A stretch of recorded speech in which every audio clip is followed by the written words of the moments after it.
Hello मेरी प्यारी प्यारी फैमिली। आज मैं आपके लिए लेकर आई हूं ऑब्सेस्ड इश्क का एक और नया एपिसोड। सबसे पहले आपको इतना इंतजार करवाने के लिए आई एम रियली सॉरी। मेरे कॉलेज की क्लासेस और एग्जाम्स होते हैं जिसकी वजह से मैं एपिसोड टाइम पर अपलोड नहीं कर पाती हूं, पर मैं आगे से पूरी कोशिश करूंगी कि आपको एपिसोड्स जल्दी जल्दी मिले। खैर, पिछले एपिसोड में हमने देखा था कि इश्की के डैड उसे विवान के भरोसे छोड़कर दुबई के लिए निकल गए। अब डैड के जाने के बाद क्या होगा इश्की के साथ? क्या विवान अपना असली रूप दिखाएगा? चलिए जानते हैं आज के इस एपिसोड में। मिस्टर मल्होत्रा की कार गेट से बाहर निकलते ही विवान ने मेन गेट को डबल लॉक किया। चाबी के गुच्छे की खनखनाहट सन्नाटे में गूंज उठी। उसने चाबी अपनी पैंट की जेब में डाली और बहुत ही आराम से मुड़ा। इश्की अभी भी दरवाजे को देख रही थी। उसके चेहरे पर एक अजीब सा खालीपन था। विवान चलते हुए आया और सीधे उस बड़े सोफे पर बैठ गया जहां हमेशा मिस्टर मल्होत्रा बैठते थे। उसने अपनी टांगे सामने वाली टेबल पर फैला दी और अपने कोट के बटन खोल दिए। उसके चेहरे पर अब वो आज्ञाकारी बॉडीगार्ड वाला भाव नहीं था। वहां अब सिर्फ एक मालिक का गुरूर था। इश्की ने मुड़कर उसे देखा। उसका डर गुस्से में बदल गया। तुम्हारी हिम्मत कैसे हुई डैड की जगह पर बैठने की? उठो वहां से, और ये गेट क्यों लॉक किया? विवान ने एक एप्पल उठाया और उसे हवा में उछाला। उसके होठों पर एक टेढ़ी, क्रूर मुस्कान थी। इश्की, तुम्हें अभी भी लग रहा है कि यहां तुम्हारे डैड के नियम चलते हैं? डैड गए, अब अगले 7 दिनों तक मैं ही डैड हूं, मैं ही नियम हूं, और मैं ही तुम्हारी दुनिया हूं। इश्की ने पैर पटका। बकवास बंद करो, मैं रामू काका को बोलकर गेट खुलवाऊंगी। रामू काका, सुरेश, सब इधर आओ। इश्की ने जोर से आवाज दी। 1 मिनट के अंदर घर के तीनों नौकर, रामू काका और सारा स्टाफ हॉल में आ गए।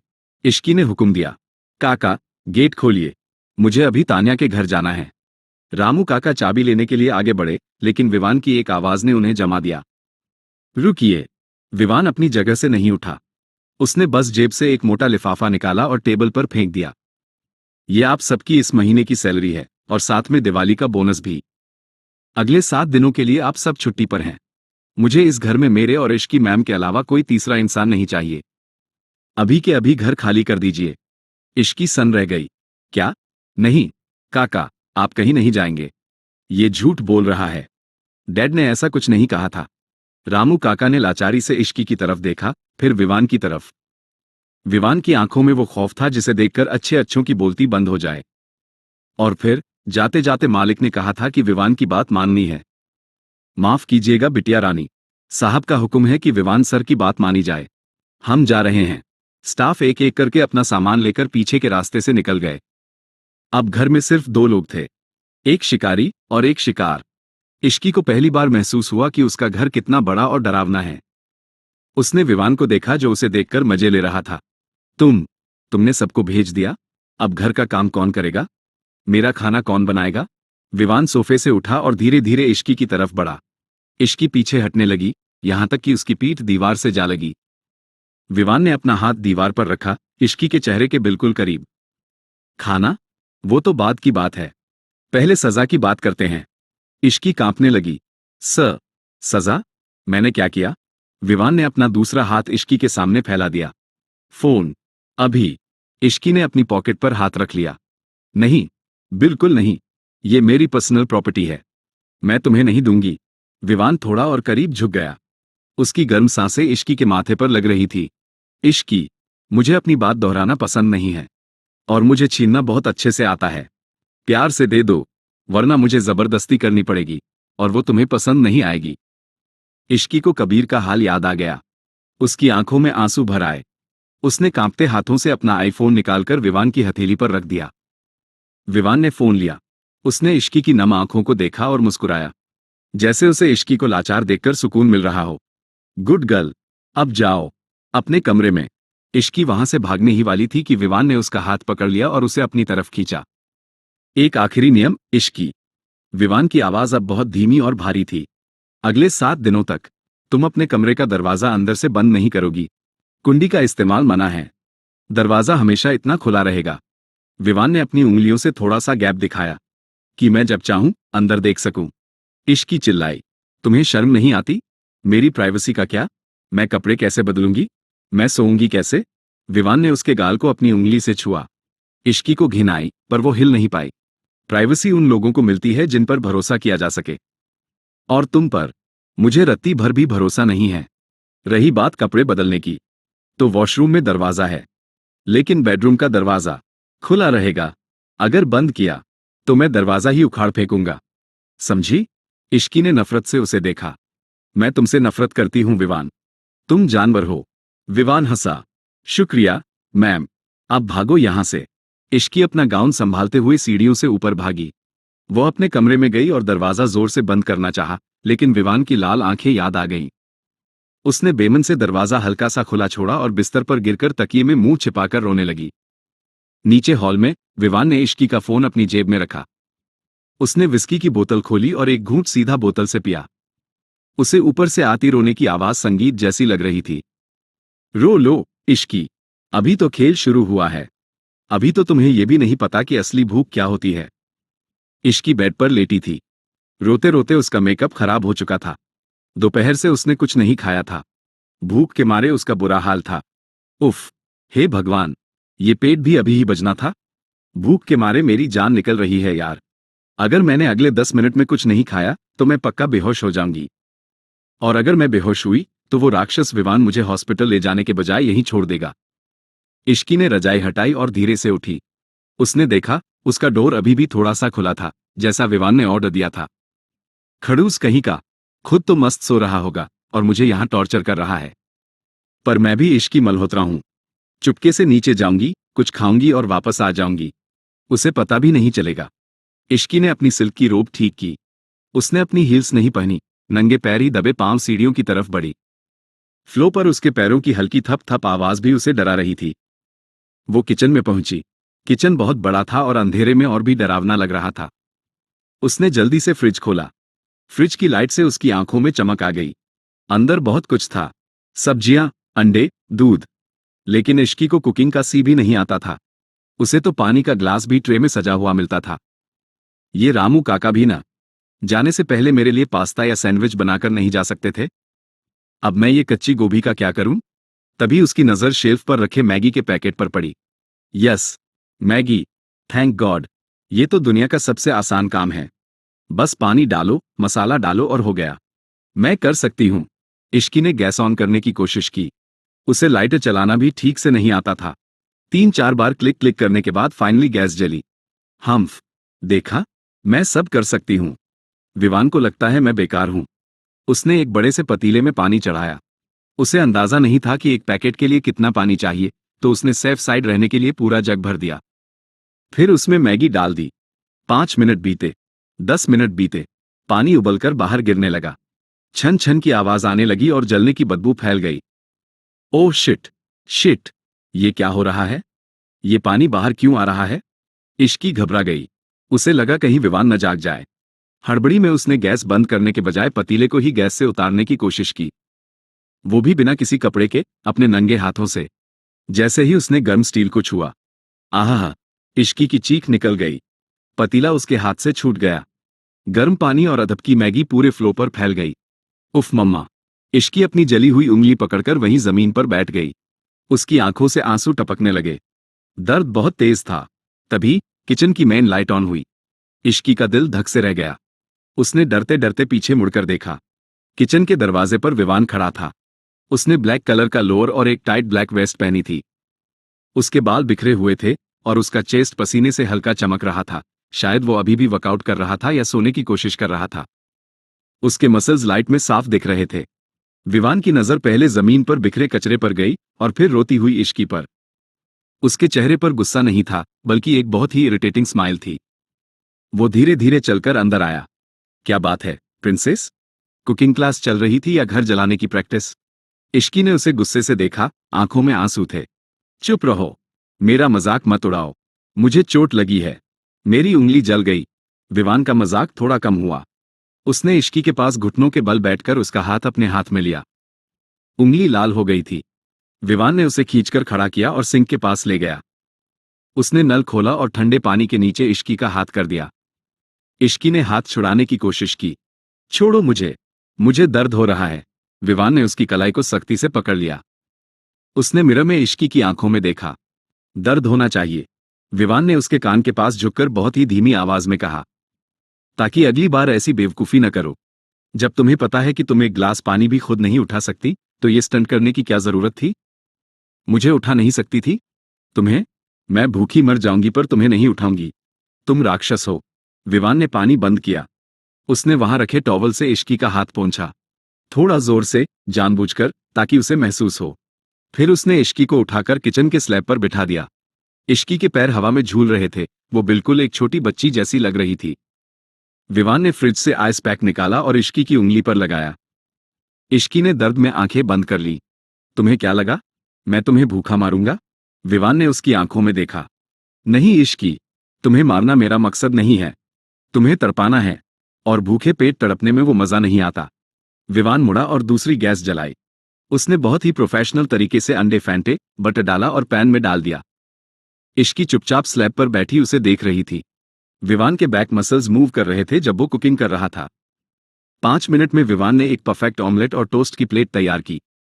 उसने प्लेट लाकर इश्की के सामने स्लैब पर रखी और एक फोक भी दिया। खाओ। इश्की ने नाक सिकोड़ी। मुझे ऑमलेट नहीं खाना, इसमें बहुत कैलोरीज होती हैं। मुझे पास्ता चाहिए, व्हाइट सॉस पास्ता। विवान ने बिना कुछ बोले प्लेट उठाई और डस्टबिन की तरफ बढ़ा। ठीक है, तो फिर भूखी रहो। Good night. इश्की कूद पड़ी। नहीं, नहीं, मैं खा लूंगी। लाओ इधर, पागल कहीं के। इश्की ने प्लेट छीन ली। उसने एक बड़ा सा टुकड़ा काटा और मुंह में भर लिया। उसे इतनी तेज भूख लगी थी कि वो भूल गई कि सामने कौन खड़ा है। खाते खाते उसके गाल पर थोड़ा सा केचप लग गया। विवान उसके सामने खड़ा होकर अपने चेस्ट पर हाथ बांधकर उसे देख रहा था। उसे इश्की को ऐसे खाते देख एक अजीब सा सेटिस्फैक्शन मिल रहा था। देखो इसे, विक्रम मल्होत्रा की घमंडी बेटी, आज मेरे हाथ का बना ऑमलेट ऐसे खा रही है जैसे कोई भिखारी हो। यही यही जगह है तुम्हारी इश्की। इश्की ने खाते खाते विवान को देखा। क्या घूर रहे हो? नजर मत लगाओ मेरे खाने को। जाओ यहां से। विवान आगे बढ़ा। वो इश्की के दोनों पैरों के बीच में आकर खड़ा हो गया, बिल्कुल स्लैब से सटकर। इश्की की सांस अटक गई। विवान अब बहुत करीब था। विवान ने अपना अंगूठा बढ़ाया और इश्की के गाल पर लगा केचप पोंछ दिया। इश्की का शरीर अकड़ गया। विवान का टच ठंडा था, पर उसकी आंखों में आग थी। विवान ने उस केचप लगे अंगूठे को देखा और फिर इश्की की आंखों में। नजर खाने को नहीं, तुम्हें लगी है इश्की, और वो नजर मेरी है। याद रखना, इस घर में दाने दाने पर मेरा नाम है। मेरे बिना तुम सांस भी नहीं ले सकती। इश्की का दिल जोर जोर से धड़क रहा था। वो समझ नहीं पा रही थी कि उसे डरना चाहिए या कुछ और फील करना चाहिए। विवान पीछे हटा। खाना खत्म करो और चुपचाप सो जाओ। और हां, आइंदा किचन में आग लगाने की कोशिश की तो मैं तुम्हें ही किचन में लॉक कर दूंगा, समझी? विवान मुड़ा और बिना पीछे देखे चला गया। इश्की वहीं बैठी रही, अपनी जली हुई उंगली और दिल की अजीब सी धड़कन के साथ। उसने प्लेट की तरफ देखा और फिर विवान के जाते हुए साए की तरफ। राक्षस, वो बुदबुदाई, और फिर उसने ऑमलेट का एक और टुकड़ा खाया। पर कुक अच्छा है। सुबह की धूप खिड़की से अंदर आ रही थी। इश्की अपनी रजाई में लिपटी हुई थी। जैसे ही उसकी नींद खुली, उसे कल रात की किचन वाली बात याद आई। विवान का वो टच, वो केचप चाटना। इश्की ने झटके से रजाई फेंकी और बेड पर बैठ गई। उसने अपने गाल पर हाथ रखा। छी, क्या सोच रही है तू इश्की?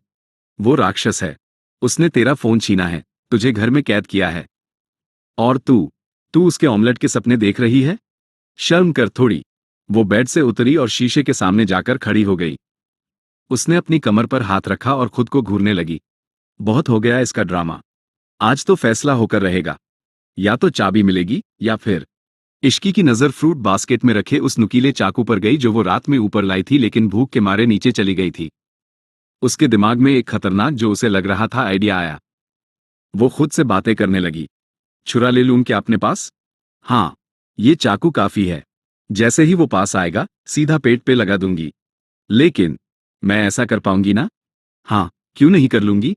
खुद के बचाव में इंसान कुछ भी कर सकता है। और ये तो इंडिया का लॉ है। सेल्फ डिफेंस में अगर किसी की टांग भी टूट जाए तो घंटा कोई फर्क नहीं पड़ता। डैड की लॉ भी सपोर्ट करेगी। ओके, यही करती हूं। इश्की ने वो चाकू उठाया। उसे पकड़कर उसने एक डॉन वाली स्माइल दी। आज तो मैं ये चाकू उसकी गर्दन पे लगा दूंगी और बोलूंगी, चाबी दे वरना उड़ा दूंगी। बड़े आए बॉडीगार्ड बनने। फंसेंगे आप मिस्टर विवान रायचंद। वो बाथरूम में गई, शावर लिया और गुनगुनाते हुए बाहर निकली, हम ना। ओ लल्ला तेरी ले लेगी। उसने अपने कपड़ों, फुल स्लीव टी शर्ट की आस्तीन में वो चाकू छुपाया। उसे लग रहा था कि वो जेम्स बॉन्ड की बहन है। आज तो बाजी मेरे नाम है, बस नीचे जाना है और खेल खत्म। इश्की सीढ़ियों से नीचे उतर रही थी। उसका दिल धुक धुक कर रहा था, पर चेहरे पर उसने पूरी अकड़ जमा रखी थी। नीचे हॉल में विवान नहीं था। इश्की ने इधर उधर देखा। कहाँ गया डरपोक? भाग गया क्या? तभी उसकी नजर गार्डन एरिया की तरफ गई जो ग्लास डोर से दिखता था। विवान वहां था। वो वर्कआउट कर रहा था, पुशअप्स लगा रहा था। पसीने से उसकी बॉडी चमक रही थी। इश्की एक पल के लिए उसे देखती रह गई। इश्की ने मन में सोचा, हट, बॉडी दिखाकर इंप्रेस कर रहा है, पर मैं नहीं पिघलने वाली। आज तो आर या पार। इश्की ने अपनी स्लीव में चाकू को कस के पकड़ा और ग्लास डोर खोलकर बाहर गई। विवान ने उसे आते हुए देख लिया था, पर वो रुका नहीं। वो अपने पुशअप्स लगाता रहा। 98, 99, 100। इश्की उसके पास जाकर खड़ी हो गई। उसकी छाया विवान पर पड़ी। उठो, इश्की ने हुक्म दिया। विवान धीरे से उठा। उसने पास रखा टॉवल उठाया और अपने चेहरे का पसीना पोंछा। फिर उसने बहुत ही रिलैक्स्ड होकर इश्की को देखा। गुड मॉर्निंग प्रिंसेस, ब्रेकफास्ट तैयार है, जाकर खा लो। इश्की का गुस्सा 7वें आसमान पर पहुंच गया। मुझे तुम्हारा खाना नहीं चाहिए, मुझे चाबी चाहिए, अभी के अभी। विवान ने पानी की बोतल उठाई और एक घूंट पिया। और अगर न दूं तो? इश्की ने एक झटके में अपनी स्लीव से वो चाकू निकाला और विवान की तरफ तान दिया। तो मैं तुम्हें मार दूंगी। मैं मजाक नहीं कर रही विवान। चाबी दो वरना। इश्की के हाथ कांप रहे थे, पर उसने चाकू सीधा विवान की छाती की तरफ कर रखा था। विवान ने पानी पीना रोका। उसने उस छोटे से चाकू को देखा, फिर इश्की के डरे हुए लेकिन जिद्दी चेहरे को। उसके होंठों पर एक बहुत ही टेढ़ी मुस्कान आई। ओ, तो आज हम गैंगस्टर खेल रहे हैं? विवान पीछे हटने के बजाय आगे बढ़ा। इश्की घबरा गई। पास मत आओ, मैं कह रही हूं लग जाएगी, खून निकल आएगा। विवान चलता रहा, सीधा चाकू की नोक की तरफ। चलाओ ना, मैं तो खड़ा हूं, मारो। इश्की पीछे खिसकने लगी। तुम पागल हो क्या? हटो पीछे। विवान ने उसे एक पिलर के पास घेर लिया। अब इश्की के पीछे दीवार थी और सामने विवान। चाकू की नोक विवान की ब्लैक बनियान को छू रही थी। विवान ने इश्की की आंखों में देखा। तुम्हें पता है इश्की, अगर तुम इतनी पास से चाकू मारी तो भी मेरी जान नहीं जाएगी। लेकिन अगर मैंने अपना हाथ बढ़ाया। विवान ने अचानक अपना हाथ ऊपर उठाया। इश्की की चीख निकल गई। उसने डर के मारे आंखें बंद कर ली और चाकू उसके हाथ से छूटकर घास पर गिर गया। इश्की ने अपने दोनों हाथ अपने चेहरे के सामने कर लिए, जैसे वो थप्पड़ से बच रही हो। प्लीज, प्लीज मत मारो, मैं तो बस डरा रही थी। 1 सेकंड बीता, 2 सेकंड बीते, विवान ने उसे नहीं मारा। इश्की ने धीरे से एक आंख खोली। विवान उसके ठीक सामने खड़ा था, दोनों हाथ उसकी कमर के पास दीवार पर रखे हुए। वो उसे मार नहीं रहा था, वो उसे घूर रहा था, एक अजीब सी इंटेंसिटी के साथ। डर गई? विवान ने फुसफुसाया। इश्की ने जल्दी से अपने हाथ नीचे किए। मैं नहीं डरी, वो तो बस चाकू फिसल गया। विवान हंसा। उसने नीचे झुककर वो चाकू उठाया। शायद तुमने कभी वेपन पकड़ा नहीं है, ग्रिप बहुत ढीली थी तुम्हारी। अगली बार थोड़ा टाइट पकड़ना। उसने चाकू को दूर फेंक दिया और वापस इश्की की तरफ मुड़ा। तुम्हें क्या लगा, तुम मुझे डराओगी और मैं चाबी दे दूंगा? मैं कबीर नहीं हूं इश्की, जो तुम्हारे नखरों से डर जाऊं। मैं वो हूं जिससे तुम्हारे डर को भी डर लगता है। विवान ने उसके गाल को अपनी उंगली के पोरों से सहलाया। जाओ, जाकर फ्रेश हो जाओ, बहुत पसीना आ रहा है तुम्हें। और हां, अगली बार गन ट्राई करना, शायद उससे मैं थोड़ा इंप्रेस हो जाऊं। इश्की का दिल इतनी जोर से धड़क रहा था कि उसे लगा बाहर आ जाएगा। वो विवान के और दीवार के बीच फंसी थी। हटो, मुझे जाने दो, इश्की ने धीरे से कहा। विवान ने रास्ता नहीं छोड़ा। उसने अपना चेहरा इश्की के गले के पास किया। इश्की की सांसें अटक गईं। जाने दूंगा, पर पहले एक वादा करो। क्या? आज के बाद तुम जो भी प्लान बनाओगी भागने का, वो पहले मुझे बताओगी, ताकि मैं तुम्हें बता सकूं कि वो प्लान कितना फ्लॉप है। वादा? इश्की ने उसे घूरा। मैं कोई वादा नहीं करती। विवान ने अपनी नाक उसकी गर्दन पर हल्की सी रगड़ी। इश्की के रोंगटे खड़े हो गए। वादा करो इश्की, वरना मैं दिन भर यहीं खड़ा रहूंगा। और तुम जानती हो मैं कितना जिद्दी हूं। इश्की की हिम्मत जवाब दे गई। ठीक है, वादा। अब हटो। विवान मुस्कुराया। उसने पीछे हटकर रास्ता दिया। इश्की वहां से भागी, सीधा घर के अंदर। वो रुकना नहीं चाहती थी, क्योंकि उसे अपनी धड़कनें सुनाई दे रही थी। विवान वहीं खड़ा उसे जाते हुए देखता रहा। उसने अपना पसीना पोंछा। विवान ने मन में सोचा, बच्ची है, पर शेरनी बनने की कोशिश पूरी करती है। मजा आएगा इसे पालतू बनाने में। शाम के समय कमरे में एस बड़ी ई की हल्की आवाज थी। इश्की अपने बेड के नीचे रजाई का एक टेंट बनाकर दुबकी हुई थी। उसके हाथ में एक पुराना नोकिया फोन था जो शायद उसे किसी दराज में या पुराने बैग में मिला था, जिसमें थोड़ी सी बैटरी बची थी। उसका दिल धुक धुक कर रहा था। वो बार बार दरवाजे की तरफ देख रही थी कि कहीं वो राक्षस विवान ना आ जाए। इश्की ने मन में सोचा, हे भगवान, सिग्नल आ जा, प्लीज सिग्नल आ जा। अगर उस खड़ूस को पता चला कि मेरे पास ये डब्बा फोन है तो वो मुझे कच्चा चबा जाएगा। कम ऑन तान्या, उठा ले फोन। मर गई क्या? इश्की ने तान्या का नंबर डायल किया। ट्रिंग ट्रिंग। जैसे ही कॉल कनेक्ट हुआ, इश्की ने फुसफुसाते हुए कहा, हेलो तान्या, तू जिंदा है? दूसरी तरफ से तान्या की आवाज आई, थोड़ी घबराई हुई। इश्की, OMG, तू कहाँ है? तेरा फोन तो बंद आ रहा था। मुझे लगा उस बॉडीगार्ड ने तुझे मार दिया या बेसमेंट में बंद कर दिया। इश्की ने रजाई अपने ऊपर और कस ली। अरे चुप कर, मार देगा वो मुझे अगर सुन लिया तो। अभी मैं अंडरग्राउंड हूं, मतलब रजाई के नीचे। सुन, मुझे यहां से निकाल यार, मैं पागल हो जाऊंगी। ये विवान, ये मुझे सांस भी नहीं लेने दे रहा। इसने घर के सारे स्टाफ को भगा दिया, मेरा फोन तोड़ दिया और खुद हॉल में अजगर की तरह बैठा रहता है। तान्या ने धीरे से कहा, बाप रे, ये तो पूरा साइको निकला। पर सुन, एक गुड न्यूज है। इश्की, कैसी गुड न्यूज? क्या विवान मर गया? तान्या, अरे नहीं पगली, याद है तुझे, रॉकी द रॉकस्टार, तेरा फेवरेट सिंगर? इश्की की आंखें चमक गईं। वो भूल गई कि वो कैद में है। रॉकी? क्या हुआ उसे? नया गाना आया क्या? तान्या एक्साइटेड होकर बोली, गाना नहीं, वो खुद आया है। आज रात हमारे शहर में उसका लाइव कॉन्सर्ट है, ठीक रात 9 बजे। और मेरे पास VIP पास हैं। आर्यन, रिया, मैं, सब जा रहे हैं। इश्की का मुंह खुला का खुला रह गया। रॉकी उसका क्रश था। उसके कमरे में रॉकी के पोस्टर्स लगे थे। क्या? रॉकी शहर में है और तुम सब जा रहे हो, और मैं यहां इस जेल में सड़ूं? इश्की की आवाज रुआंसी हो गई। तान्या, मुझे भी जाना है, प्लीज कुछ करना। आर्यन को बोलना विवान से बात करे, वो तो उसका भाई जैसा है ना। तान्या, अरे आर्यन ने कोशिश की थी, पर विवान ने उसे डांट दिया। वो तुझे सीधे रास्ते से तो जाने नहीं देगा, हमें टेढ़ा रास्ता अपनाना पड़ेगा। इश्की, टेढ़ा रास्ता? मतलब? तान्या ने अपनी आवाज धीमी की। सुन, कॉन्सर्ट 9 बजे है, अभी शाम होने वाली है। विवान हॉल में रहता है, राइट? पर तेरे कमरे की खिड़की तो गार्डन की तरफ खुलती है ना? इश्की ने खिड़की की तरफ देखा। हाँ, पर वो फर्स्ट फ्लोर पर है। अगर मैं कूदी तो मेरी टांग टूट जाएगी और फिर मैं कॉन्सर्ट में लंगड़ाते हुए जाऊंगी क्या? तान्या, उफ, तू कितनी बुद्धू है। कूदना नहीं है, रस्सी बना, दुपट्टे, साड़ी, चादर, जो मिले उसे बांध और लटक कर नीचे उतर जा। ठीक 8:30 बजे हम लोग, मैं, रिया और आर्यन, तेरी पिछली गली में गाड़ी लेकर खड़े रहेंगे। तू बस नीचे उतर जाना। इश्की का दिल जोर से धड़का। ये प्लान बहुत रिस्की था। अगर विवान ने पकड़ लिया तो? तान्या, अगर उसने देख लिया तो? वो मुझे जान से मार देगा। उसकी आंखें देखी हैं तूने? लेज़र बीम है, लेज़र बीम। तान्या, तो क्या तू रॉकी को मिस करेगी? सोच, वो गिटार बजाएगा, अपनी जैकेट उतारेगा, और तू यहां विवान के साथ बैठकर लौकी की सब्जी खाएगी। इश्की के दिमाग में रॉकी की इमेज आई। उसने मुट्ठी भींची। नहीं, मैं लौकी नहीं खाऊंगी। मैं आऊंगी, पक्का आऊंगी। Tanya, that's my girl. बस पकड़ी मत जाना, जल्दी आ, हम वेट करेंगे। बाय। कॉल कट गया। इश्की ने राहत की सांस ली। लेकिन तभी दरवाजे के हैंडल के घूमने की आवाज आती है। इश्की की जान हलक में आ गई। शिट, विवान। उसने जल्दी से वो छोटा सा नोकिया फोन अपनी जीन्स की पिछली पॉकेट में ठूस दिया।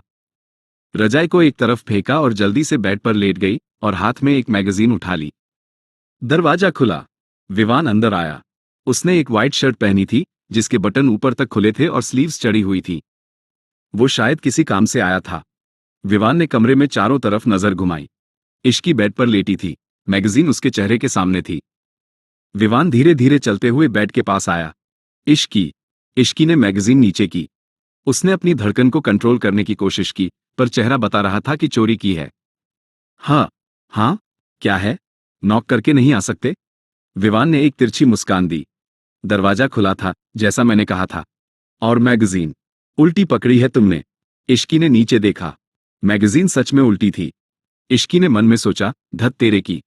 मर गई इश्की। अब क्या बोलूं? उसने जल्दी से मैगजीन सीधी की। मैं तो बस पिक्चर्स देख रही थी। उल्टा करके देखने से आर्टिस्टिक लगता है। तुम्हें क्या पता आर्ट के बारे में? विवान बेड के किनारे पर बैठ गया। बेड हल्का सा दब गया। इश्की अपनी जगह सिकुड़ गई। विवान की नजरें इश्की के चेहरे पर टिकी थी। आर्टिस्टिक? इंटरेस्टिंग। विवान ने अपना हाथ बढ़ाया और इश्की के माथे पर गिरी एक लट को पीछे किया। तुम इतना पसीना क्यों बहा रही हो? बड़ी ई तो चल रहा है। इश्की का हाथ अपनी जीन्स की पॉकेट की तरफ गया जहां वो फोन था। उसे डर था कि कहीं वो वाइब्रेट न कर दे या दिख न जाए। मुझे गर्मी लग रही है। मेरा मेटाबॉलिज्म बहुत फास्ट है। तुम जाओ यहां से, मुझे रेस्ट करना है। विवान ने उसकी बेचैनी नोटिस कर ली थी। उसे पता था कि इश्की कुछ छुपा रही है। उसकी बॉडी लैंग्वेज, उसका हकलाना, सब चीख चीख कर कह रहा था कि दाल में कुछ काला है। विवान उठा नहीं। वो और थोड़ा झुक गया इश्की के ऊपर। उसके दोनों हाथ इश्की के दोनों तरफ गद्दे पर टिक गए। कुछ छुपा रही हो? विवान ने उसकी आंखों में झांकते हुए पूछा। इश्की की सांस अटक गई। नहीं, क्या छुपाऊंगी? मेरे पास है ही क्या? फोन तो तुमने तोड़ दिया, दोस्त तुमने भगा दिए। मैं तो बस लेटी हूं। विवान की नजर उसके चेहरे से फिसलते हुए नीचे गई। इश्की ने अनजाने में अपना हाथ अपनी पॉकेट पर कस लिया था। विवान ने वो देख लिया। उसने एक हाथ उठाकर इश्की के उस हाथ पर रखा जो पॉकेट पर था। इश्की का पूरा शरीर अकड़ गया। हाथ हटाओ, विवान ने नरमी से लेकिन कड़ाई से कहा। इश्की, क्यों? मेरा हाथ है। मुझे पॉकेट में हाथ डालना पसंद है। विवान ने अपनी ग्रिप टाइट की। इश्की, मुझे झूठ पसंद नहीं है। और तुम झूठ बोलना में बहुत बुरी हो। क्या है पॉकेट में? इश्की का दिमाग सुन्न हो गया। इश्की ने मन में सोचा, अगर इसने फोन देख लिया तो आज तो ये मुझे जिंदा गाड़ देगा। और कॉन्सर्ट भी कैंसिल। कुछ कर इश्की, कुछ कर। इश्की ने एकदम से बात पलटने की कोशिश की। तुम मेरे इतने करीब क्यों आ रहे हो? हटो, डैड को बताऊंगी कि तुम मेरे साथ फ्लर्ट कर रहे हो। विवान के होठों पर एक शैतानी मुस्कान आई। फ्लर्ट? अगर मैं फ्लर्ट करूंगा ना इश्की, तो तुम डैड को बताने लायक नहीं बचोगी। उसने झटके से इश्की का हाथ पॉकेट से हटाया और खुद अपना हाथ उसकी जीन्स की पॉकेट की तरफ बढ़ाया। No Vivaan, no. इश्की चिल्लाई और उसने विवान को धक्का देने की कोशिश की। लेकिन विवान भारी था। वो हिला भी नहीं। उसका हाथ इश्की की बैक पॉकेट में घुस गया। उसकी उंगलियां फोन के हार्ड सरफेस को छू चुकी थी। इश्की ने अपनी आंखें बंद कर ली। गई भैंस पानी में। विवान ने पॉकेट से वो चीज बाहर खींची। वो फोन था। पुराना, छोटा सा नोकिया। विवान ने फोन को अपनी आंखों के सामने लाया, फिर इश्की को देखा जो अब तकिए में मुंह छिपाने की कोशिश कर रही थी। सन्नाटा, एकदम गहरा सन्नाटा। विवान ने धीरे से कहा, तो ये है वो आर्ट जो तुम छुपा रही थी? उसकी आवाज में गुस्सा नहीं था, बल्कि एक आने वाले तूफान की खामोशी थी। इश्की ने मन में सोचा, अब तो भगवान ही बचाए। आज ये पक्का मुझे मारेगा। विवान ने फोन को बेड पर फेंका और खड़ा हो गया। उसने अपनी शर्ट की स्लीव्स को और ऊपर फोल्ड किया, जैसे वो किसी काम की तैयारी कर रहा हो। खड़ी हो जाओ, विवान ने हुक्म दिया। इश्की लेटे लेटे ही सिर हिलाने लगी। नहीं, मैं नहीं उठूंगी। तुम मारोगे मुझे। विवान ने झुककर उसका हाथ पकड़ा और उसे एक झटके में खड़ा कर दिया। इश्की उसके सीने से जा टकराई। मारूंगा नहीं, विवान ने उसके कान में कहा, सजा दूंगा। और इस बार की सजा तुम्हें याद रहेगी। उसने इश्की को गोद में उठा लिया और बेड पर पटक दिया। कमरे में सन्नाटा था, लेकिन वो सन्नाटा किसी तूफान से पहले वाला था। विवान खड़ा था। उसके हाथ में वो छोटा सा नोकिया फोन था जो उसने इश्की की पॉकेट से निकाला था। इश्की बेड पर बैठी थी, तकिए को अपनी छाती से लगाए हुए, जैसे वो कोई ढाल हो। विवान ने फोन को अपनी उंगलियों में घुमाया। उसकी आंखों में गुस्सा नहीं था। वहां कुछ और था, कुछ बहुत ठंडा और डरावना। तो विवान ने बहुत धीमी आवाज में कहा, चोरी करना भी आता है तुम्हें, और झूठ बोलना भी? इश्की ने हकलाते हुए कहा, वो तो बस पुराना फोन था। मुझे लगा कबाड़ है। विवान ने एक झटके में फोन को दीवार पर दे मारा। इश्की की चीख निकल गई। उसने अपने कान बंद कर लिए। फोन के टुकड़े टुकड़े हो गए थे। विवान धीरे धीरे बेड की तरफ बढ़ा। कबाड़ अब हुआ है, और तुम्हारी जिद भी। विवान ने इश्की के दोनों पैरों को पकड़कर उसे बेड के किनारे खींचा। छोड़ो मुझे, विवान प्लीज, इश्की चिल्लाई।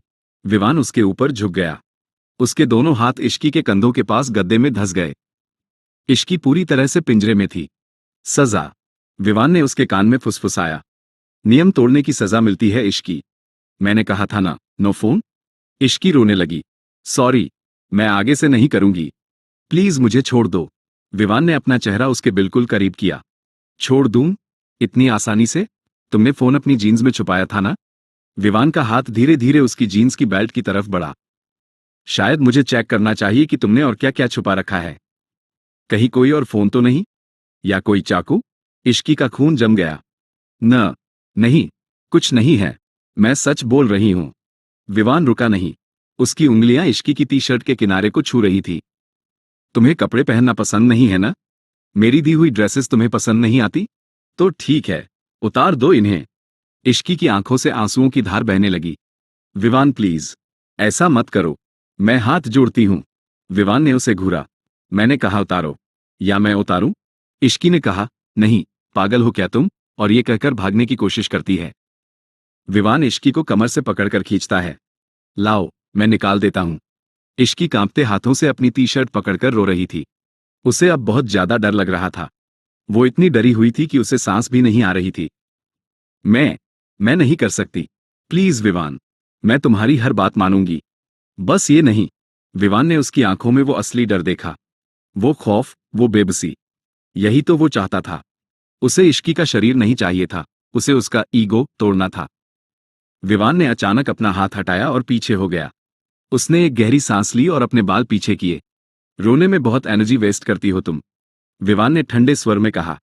मुझे तुम्हारे कपड़ों में कोई इंटरेस्ट नहीं है इश्की। मैं बस तुम्हें यह दिखाना चाहता था कि तुम कितनी कमजोर हो। विवान ने बेड से एक चादर उठाई और इश्की के ऊपर फेंक दी। ढक लो खुद को। और आइंदा अगर मेरे नियम तोड़े तो मैं रुकूंगा नहीं। आज सिर्फ फोन टूटा है, अगली बार तुम्हारा ये गुरूर टूटेगा। विवान मुड़ा और दरवाजे की तरफ बढ़ा। जाते जाते रुका। और हां, मिस्टर मल्होत्रा को कॉल करने की कोशिश मत करना, क्योंकि वो अभी बहुत बिजी हैं। विवान चला गया। इश्की वहीं बैठी रही, कांपती हुई। उसे इतना गुस्सा आ रहा था और रोना भी। वो मन में ही विवान को कोस रही थी और रो रही थी। उसने रोते ही हुए कहा, तुम कितनी भी कोशिश कर लो विवान, तुम मुझे नहीं तोड़ पाओगे। ये इश्की का वादा है। और वो रोते रोते सो गई। अगली सुबह इश्की की आंखें सूजी हुई थी। वो रात भर रोई थी। लेकिन आज कुछ अलग था। आज रॉकी का कॉन्सर्ट था। इश्की नीचे उतरी, डरी डरी सी। उसे लगा विवान फिर से चिल्लाएगा। लेकिन विवान आज बहुत अच्छे मूड में लग रहा था। उसने एक फॉर्मल सूट पहना था और अपना लैपटॉप बैग पैक कर रहा था। इश्की को देखते ही उसने कहा, मैं बाहर जा रहा हूं। इश्की का दिल धड़का। कहां? विवान, एक बहुत जरूरी मीटिंग है। शहर से बाहर जाना पड़ेगा। शायद आज रात वापस ना आ पाऊं। कल सुबह तक लौटूंगा। इश्की के अंदर खुशी के पटाखे फूटने लगे। इश्की ने मन में सोचा, यस यस यस, भगवान ने सुन ली। राक्षस जा रहा है, पूरी रात के लिए। मतलब कॉन्सर्ट पक्का। लेकिन उसने अपनी खुशी चेहरे पर नहीं आने दी। उसने एक दुखी शक्ल बनाई। अच्छा, तो मुझे यहां अकेले डर लगेगा ना? तुम रुक जाओ ना। झूठी एक्टिंग करते हुए विवान उसके पास आया और उसके गाल को थपथपाया। डरने की जरूरत नहीं है। मैंने गार्ड्स को बोल दिया है। वो गेट के बाहर रहेंगे। तुम अंदर सेफ हो। और हां, बाहर निकलने की कोशिश मत करना। मैं सब जानता हूं। इश्की ने मासूमियत से सिर हिलाया। हां, मैं तो गुड गर्ल हूं। मैं क्यों निकलूंगी? विवान मुस्कुराया। एक ऐसी मुस्कान जो कह रही थी, जा सिमरन, जी ले अपनी जिंदगी, जब तक मैं ना आऊं। बाय इश्की, अपना ख्याल रखना। विवान ने अपना बैग उठाया और बाहर निकल गया। इश्की ने खिड़की से देखा। विवान की गाड़ी गेट से बाहर गई। जैसे ही गाड़ी आंखों से ओझल हुई, इश्की ने जोर से चिल्लाकर डांस करना शुरू कर दिया। वूहू, फ्रीडम, आजादी, राक्षस गया। आज रात तो पार्टी होगी। Rocky, I am coming. रात हो चुकी थी। इश्की ने अपनी सबसे हॉट ब्लैक लेदर ड्रेस पहनी थी। उसने डार्क मेकअप किया था और बालों को कल किया था। वो कयामत लग रही थी। इश्की मल्होत्रा, आज तो तुम आग लगा दोगी। विवान को क्या लगा? वो मुझे रोक लेगा? बड़ा आया मेरा गुरूर तोड़ने वाला। डॉन हूं मैं, डॉन। उसने अपनी हील्स हाथ में ली। तभी फोन पे तान्या का मैसेज आया जो कि विवान ने इश्की को दे दिया था क्योंकि वो घर पे अकेली थी। हम पीछे वाली गली में खड़े हैं, जल्दी आ। इश्की ने अपने कमरे की खिड़की खोली। ठंडी हवा अंदर आई। नीचे अंधेरा था। गार्डन में कोई गार्ड नहीं दिख रहा था। लगता है गार्ड सो गए। परफेक्ट। इश्की ने अपनी अलमारी से साड़ियां, दुपट्टे और बेडशीट्स निकाली। उसने सबको एक दूसरे से बांधना शुरू किया। हर एक गांठ को उसने कसकर चेक किया। मजबूत है ना? कहीं बीच में खुल गई तो मेरी हड्डी पसली एक हो जाएगी। और मैं लंगड़ाते हुए रॉकी के सामने नहीं जाना चाहती। उसने रस्सी का एक सिरा बेड के पाए से बांधा और दूसरा सिरा खिड़की से नीचे लटका दिया। जय माता दी। अगर गिर गई तो टांग टूटेगी, पर रॉकी के लिए जान भी हाजिर है। उसने पहले अपनी हील्स नीचे घास पर फेंकी, फिर वो खुद खिड़की की मुंडेर पर चढ़ी। उसका दिल तेजी से धड़क रहा था। एक तरफ आजादी थी और दूसरी तरफ विवान का डर। विवान तो कल सुबह आएगा, तब तक मैं वापस आ जाऊंगी, उसे पता भी नहीं चलेगा। इश्की ने रस्सी पकड़ी और धीरे धीरे नीचे उतरना शुरू किया। हवा तेज थी, उसका साड़ी का पल्लू हवा में उड़ रहा था। उसके हाथ छिल रहे थे, लेकिन उसने हिम्मत नहीं हारी। बस थोड़ा और, बस थोड़ा और। इश्की हवा में लटक रही थी, उसके हाथ साड़ी की रस्सी पर फिसल रहे थे। इश्की ने मन में सोचा, आराम से इश्की, आराम से, तू इंसान है, स्पाइडरमैन नहीं। वो आधी दूर तक उतरी थी कि तभी उसे गार्ड्स के कदमों की आवाज आई। 2 गार्ड्स टॉर्च लेकर उसी तरफ आ रहे थे। कौन है वहां? एक गार्ड ने टॉर्च घुमाई। इश्की की सांस अटक गई। अगर वो हिली तो लाइट उस पर पड़ेगी। उसने अपने दूसरे हाथ से अपनी पॉकेट में रखा एक छोटा पत्थर निकाला, जो उसने पहले से प्लान करके रखा था। उसने निशाना लगाया और उसे दूर गार्डन के दूसरे कोने में फव्वारे के पास फेंका। पत्थर पानी में गिरने की आवाज आए, छपाक। गार्ड 1, ये आवाज कैसी थी? लगता है कोई जानवर आया है। गार्ड 2, चलो उधर चेक करते हैं। दोनों गार्ड्स टॉर्च लेकर फव्वारे की तरफ दौड़ पड़े। रास्ता साफ था। इश्की ने जल्दी से रस्सी छोड़ी और नीचे घास पर कूद गई। Yes, mission possible. वो झुककर झाड़ियों के पीछे से होते हुए पिछले छोटे गेट की तरफ भागी और बाहर निकल गई। गली के कोने में अंधेरा था, लेकिन वहां एक चीज चमक रही थी। एक black Porsche 911। Aryan driving seat पर था, स्टीयरिंग पर उंगलियां बजा रहा था। पीछे तान्या और रिया बैठे थे। इश्की दौड़ती हुई आई, पैसेंजर सीट का गेट खोला और अंदर कूद गई। जल्दी भगा आर्यन, भगा। इश्की ने सीट पर टेक लगाए और अपनी छाती पर हाथ रखा। थैंक गॉड, मैं आ गई। उफ, क्या एडवेंचर था यार। पीछे से रिया ने अपनी बड़ी बड़ी आंखें नचाईं और बोली, अरे बाप रे, हमरा तो करेजा मुंह को आ गया था बे। हमको लगा अभी वो राक्षसवा विवान आ जाएगा और बोलेगा, रिया तुमरा बोरिया बिस्तर गोल कर रहे हैं, तू सही सलामत आ गई ना? हाथ पैर चेक कर ले, टूटा तो नहीं? इश्की हंसी, अरे कुछ नहीं टूटा, मैं इश्की मल्होत्रा हूं, मुझे कोई दीवार नहीं रोक सकती। और विवान, वो तो शहर से बाहर है, उसे हवा भी नहीं लगेगी। तान्या ने चिल्लाया, वूहू। तो फिर चलो, पार्टी टाइम। आर्यन ने गाड़ी स्टार्ट की। वो ऊपर से कूल बनने की कोशिश कर रहा था, पर अंदर से उसकी हालत खराब थी। आर्यन ने मन में सोचा, अगर भाई को पता चला ना, तो मेरी ये पोश और मेरा थोबड़ा दोनों का डेंटिंग पेंटिंग बिगाड़ देंगे वो। बस भगवान करे भाई आज बिजी हों। उसने गियर बदला और गाड़ी हवा से बातें करने लगी। गाड़ी कॉन्सर्ट वेन्यू के बाहर रुकी। वहां हजारों की भीड़ थी। लाइट्स चमक रही थी। इश्की गाड़ी से उतरी। उसने अपनी ड्रेस ठीक की और एक गहरी सांस ली। आजादी की सांस। चलो दोस्तों, आज की रात सिर्फ रॉकी के नाम। वो सब VIP एरिया में गए। अंदर का माहौल इलेक्ट्रिक था। डीजे बज रहा था। आर्यन बार की तरफ गया। तुम लोगों के लिए क्या लाऊं? टकीला? वोडका? रिया, हमन को तो वोडका चाहिए। आज हमारा दिमाग बहुत टेंशन में है। थोड़ा नशा होगा तो ही डर निकलेगा। इश्की ने मना कर दिया, मैं नहीं पीऊंगी, मुझे होश में रहना है। अगर विवान का कॉल आया या कुछ गड़बड़ हुई तो कम से कम मेरा दिमाग चलना चाहिए। मैं कोक पीऊंगी। सबने ड्रिंक्स ली और डांस फ्लोर पर आ गए। तभी स्टेज पर धुआं उठा और रॉकी की एंट्री हुई। भीड़ पागल हो गई। इश्की अपनी जगह पर कूदने लगी। Rocky, I love you. Ishki नाच रही थी, गा रही थी। उसने आर्यन का हाथ पकड़ा, फिर रिया के साथ गोल गोल घूमी। उसे लग रहा था कि यही जिंदगी है। कोई रोक टोक नहीं, कोई डर नहीं। करीब 1 घंटा बीत गया। सब पसीने में तरबतर थे और मस्ती में चूर थे। आर्यन को किसी का कॉल आया। शोर बहुत था, इसलिए वो बात करने के लिए बाहर पार्किंग की तरफ आया। हाँ बस आ रहा हूं, दोस्तों के साथ हूं। उसने कॉल काटा और अपनी गाड़ी की तरफ जाने लगा। तभी उसे अपनी गाड़ी के पास कोई खड़ा दिखा। आर्यन की चाल धीमी हो गई। वो रोहित, विवान का सेक्रेटरी था। रोहित आर्यन की पोश पर टेक लगाए खड़ा था, बहुत ही सीरियस। आर्यन का नशा 1 सेकंड में उतर गया। रोहित, तुम यहां? रोहित ने आर्यन को देखा। आर्यन, बॉस को पता है तुम यहां हो? आर्यन का गला सूख गया। वो दौड़कर रोहित के पास गया और उसका हाथ पकड़ लिया। रोहित यार, प्लीज प्लीज भाई को मत बताना, मैं तो बस दोस्तों के साथ आया हूं, कसम से अभी निकल जाऊंगा। भाई मेरी जान ले लेंगे। रोहित ने एक गहरी सांस ली। वो आर्यन को बचाना चाहता था क्योंकि वो आर्यन का गुस्सा जानते थे। वो आर्यन को कभी अकेले बिना सिक्योरिटी के, वो भी इतनी रात को आने नहीं देते थे। आर्यन, बॉस यही है, अंदर मीटिंग में। अगर उन्होंने तुम्हारी गाड़ी देख ली ना। तभी पीछे से एक आवाज आई, बहुत ही शांत लेकिन बहुत ही डरावनी। देख ली, रोहित। आर्यन के रोंगटे खड़े हो गए। वो धीरे धीरे मुड़ा। अंधेरे से अगस्त्य बाहर आया। उसने ब्लैक शर्ट पहनी थी, स्लीव्स फोल्ड की हुई थी। उसके चेहरे पर कोई भाव नहीं था, बिल्कुल सपाट। लेकिन उसकी आंखें, वो आग उगल रही थी। आर्यन, भाई, वो मैं। विवान ने बस अपनी उंगली होंठों पर रखी। शश शश। आर्यन की आवाज गले में ही घुट गई। अंदर इश्की, तान्या और रिया हंसते खेलते बाहर आए। इश्की, अरे आर्यन कहाँ रह गया? इतनी देर से गायब है। रिया, का पता, कहीं सेटिंग तो नहीं कर रहा। इधर विवान ने आर्यन की कार के बोनट पर हाथ मारा। विवान ने धीमी लेकिन सख्त आवाज में कहा, तुम्हें अकल है या नहीं आर्यन? इतनी रात को, बिना सिक्योरिटी के, तुम यहां अकेले क्या कर रहे हो? हमारे दुश्मन कितने हैं? अगर तुम्हें कुछ हो जाता तो? आर्यन की हालत खराब थी।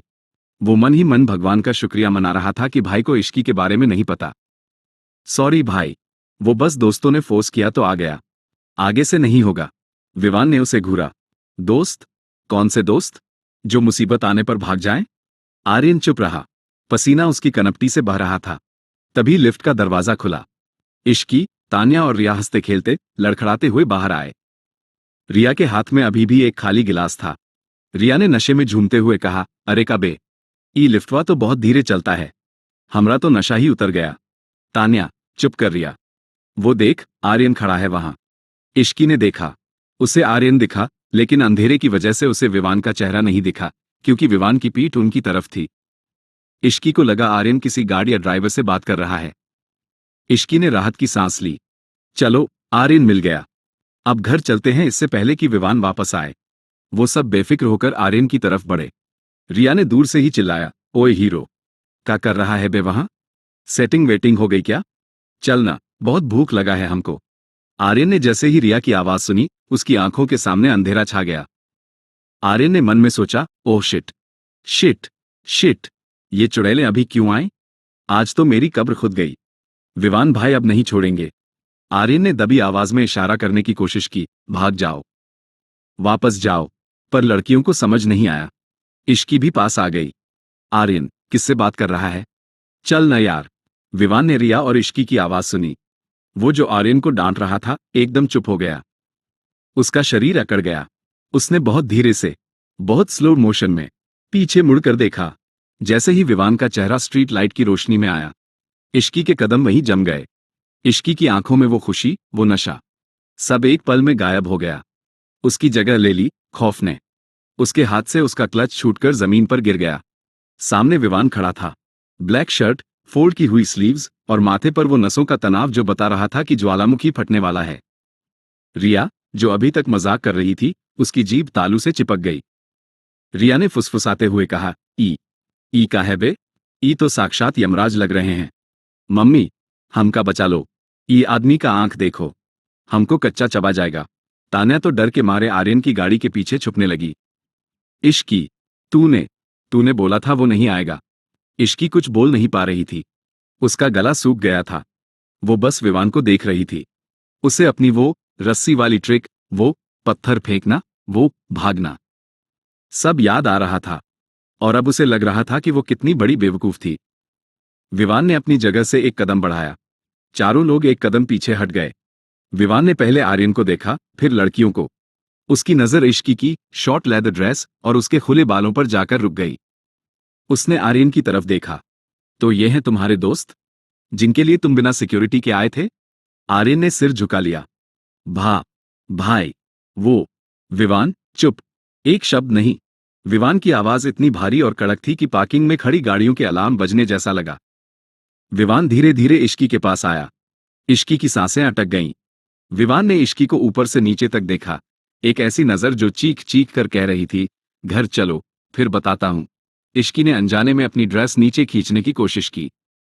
वो कांप रही थी। विवान, विवान ने उसे इग्नोर किया और रोहित को आवाज दी जो थोड़ी दूर खड़ा था। रोहित। रोहित दौड़कर आया। Yes sir. विवान ने ठंडे कड़क लहजे में ऑर्डर दिया, इन सबको गाड़ी में डालो और सीधा मल्होत्रा मैंशन ले चलो। तान्या ने धीरे से कहा, पर प्लीज सर, मुझे मेरे घर जाना है, मेरे पापा वेट कर रहे होंगे। विवान ने तान्या की तरफ मुड़कर देखा। तान्या की बोलती बंद हो गई। विवान ने हर एक शब्द पर जोर देकर कहा, इतनी रात को बच्चों का सड़क पर आवारागर्दी करना सेफ नहीं होता। तुम सब मेरे साथ चलोगे मल्होत्रा मैंशन, वहीं से तुम्हारे पेरेंट्स को कॉल किया जाएगा। रिया रोने जैसी शक्ल बनाकर आर्यन को कोहनी मारने लगी। ए हीरो, कुछ बोलना, हमरा बापू हमको काट डालेगा अगर पता चला कि हम पुलिस स्टेशन या किसी और के घर गए हैं। प्लीज बोलना। आर्यन ने धीरे से कहा, भाई प्लीज इनको जाने दो, गलती मेरी है। विवान ने आर्यन का कॉलर ठीक किया, बहुत प्यार से, लेकिन आंखों में धमकी थी। गलती किसकी है और सजा किसको मिलेगी, ये फैसला घर जाकर होगा। अभी चुपचाप गाड़ी में बैठो। माहौल किसी जनाजे जैसा हो गया था। रोहित ने अपनी एसयूवी का दरवाजा खोला। तान्या मैम, रिया मैम, आर्यन सर, आप लोग इसमें बैठिए। वो तीनों डरे हुए चूहे की तरह गाड़ी में घुस गए। अब बची इश्की। रोहित ने इश्की की तरफ देखा, फिर विवान की तरफ। रोहित, मैम भी मेरे साथ। विवान ने अपनी ब्लैक मर्सिडीज की चाबी निकाली। नहीं, ये मेरे साथ जाएगी। इश्की का दिल धक से रह गया। नहीं रोहित जी, प्लीज मुझे भी अपने साथ ले चलो। मुझे विवान के साथ नहीं जाना। इश्की की आंखों में आंसू आ गए। उसे पता था कि उस बंद कार में विवान और वो अकेले होंगे और वो खामोशी उसे मार डालेगी। रोहित ने नजरें झुका ली। Sorry ma'am. विवान ने अपनी कार का पैसेंजर डोर खोला और हैंडल पकड़कर खड़ा हो गया।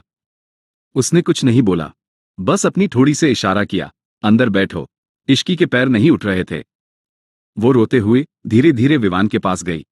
विवान प्लीज, डांट लो अभी। पर वो कार वाली खामोशी नहीं। विवान ने उसकी बात अनसुनी कर दी। जैसे ही इश्की बैठी, उसने दरवाजा जोर से बंद किया। विवान ड्राइविंग सीट पर बैठा। उसने सीट बेल्ट लगाई, इंजन स्टार्ट किया। पीछे की सीट पर बैठी तान्या और रिया रोहित की कार से ये सब देख रहे थे। रिया, हे भगवान, आज तो इश्की का कीमा बन जाएगा। ये आदमी तो देखने में ही इतना डेंजरस है। विवान ने गाड़ी आगे बढ़ाई। रोहित की गाड़ी उनके पीछे थी। गाड़ी के अंदर इश्की सिसक रही थी। विवान का चेहरा पत्थर जैसा था। वो सामने सड़क को घूर रहा था। उसके हाथ स्टीयरिंग व्हील पर इतनी जोर से जमे थे कि उसकी नसें फट पड़ने को थी। उसने इस बड़ी ई का टेम्परेचर और कम ठंडा कर दिया। इश्की ठंड और डर से और सिकुड़ गई। विवान ने एक बार भी उसकी तरफ नहीं देखा। ये तूफान से पहले की शांति थी। घर पहुंचते ही असली खेल शुरू होने वाला था। आप रे, तो दोस्तों, कार की इस डरावनी खामोशी के बाद मल्होत्रा मेंशन पहुंचकर क्या तूफान आने वाला है? विवान इश्की को भागने की क्या सजा देगा? आगे क्या होगा, ये जानने के लिए सुनते रहिए ऑब्सेस्ड इश्क, सिर्फ और सिर्फ इमेजिन विद सान्या पर। अगर आपको आज का ये एपिसोड पसंद आया हो तो प्लीज वीडियो को लाइक और अपने दोस्तों के साथ शेयर जरूर करें। आपको आज का कौन सा सीन सबसे अच्छा लगा? अपने कमेंट जरूर लिखें। मैं आपके सारे कमेंट्स पढ़ती हूं और मुझे आपका प्यार देखकर बहुत अच्छा लगता है। और हाँ, जिन्होंने अभी तक चैनल को सब्सक्राइब नहीं किया है वो जल्दी से सब्सक्राइब कर लें और बेल आइकन दबा दें ताकि अगला एपिसोड मिस ना हो। स्टे ट्यून्ड और अपना ख्याल रखें। बाय।